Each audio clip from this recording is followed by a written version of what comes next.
Hari ini kami akan membuat satu pendedah berani dan eksklusif berkenaan dengan Tun Dr. Mahathir. Kenapa beliau hilang kepercayaan?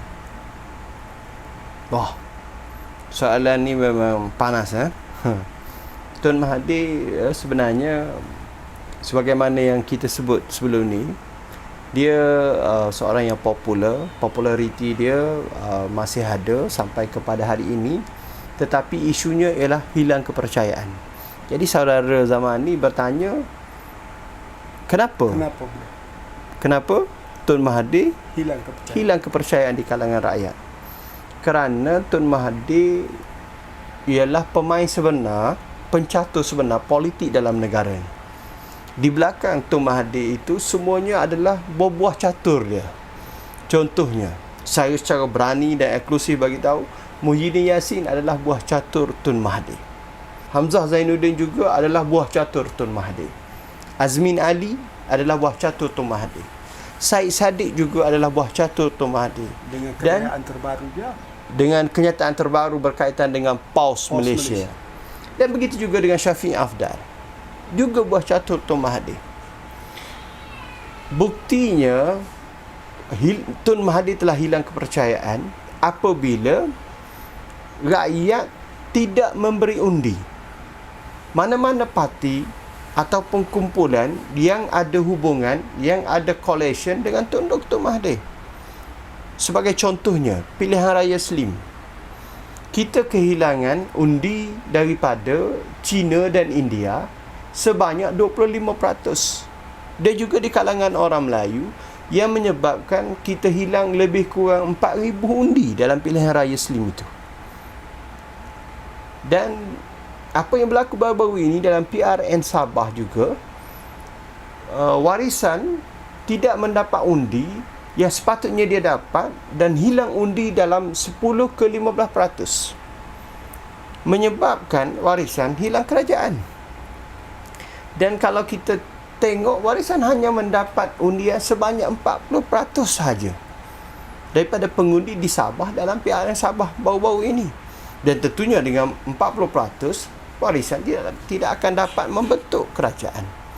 Ini angka-angka yang dibuat daripada analisa-analisa yang dilakukan oleh pihak-pihak tertentu di akar umbi. Dan ini kita kena tahu.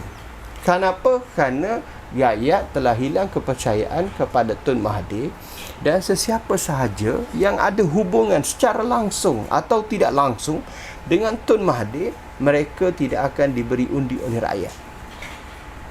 Itu yang disebut sebagai hilang kepercayaan sesiapa sahaja yang menyertai beliau. Yes, betul.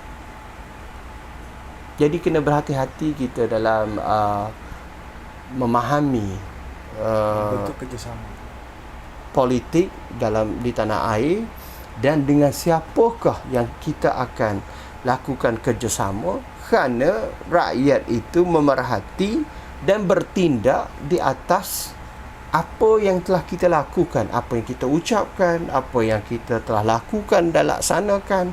Dan setiap ucapan-ucapan yang terbaru ini, yang mutakhir ini, kalau kita tengok, Tun Mahathir secara jelasnya sabotaj Pakatan Harapan. Sebagai contohnya, dahulu dia menyatakan bahawa dia akan membuat transisi daripada penggiliran daripada menjadi Perdana Menteri beliau kepada Datuk Seri Anwar. Dan tidak mengapa dari segi tempoh tu kita boleh katakan terbuka. Tetapi apa yang berlaku, beliau meletak jawatan. Sekiranya benar beliau ingin menyerahkan jawatan itu kepada Datuk Seri Anwar, hari ini sepatutnya Tun Mahathir lah orang yang menyokong Datuk Seri Anwar Ibrahim untuk mengembalikan mandat dan mengetuai kerajaan ini dengan menjadi Perdana Menteri. Tetapi beliau orang yang pertama yang menentang. Sedangkan Tan Sri Muhyiddin boleh dikatakan berlapang dada. Sekiranya benar Datuk Seri Anwar mendapat nombor, sila buktikan. Maknanya berlapang dada dan menerima. Tetapi tidak Tun Dr. Mahathir dengan memberi kenyataan bahawa dan menentang Datuk Seri Anwar dan menyatakan sekiranya Anwar menjadi Perdana Menteri, dia akan menjadi mengikut telunjuk Najib dan Zaid Hamidi dan kehendak-kehendak mereka yang ada kes di mahkamah dan sebagainya. Sedangkan Tun Mahathir dan kita juga tidak tahu siapa yang sebenarnya telah memberi sokongan untuk Datuk Seri Anwar Ibrahim mendapatkan mandat itu. Adakah terlibat nama-nama yang disebut oleh Tun Mahathir itu? Ini satu kepastian bahawa Tun Mahathir telah melanggar janji yang dia telah janjikan bersama-sama. Janji itu secara bertulis dan diucapkan berkali-kali di media massa. Ya. Itu dia tuan-tuan, perkongsian yang panas dan berani daripada kami. Kita jumpa.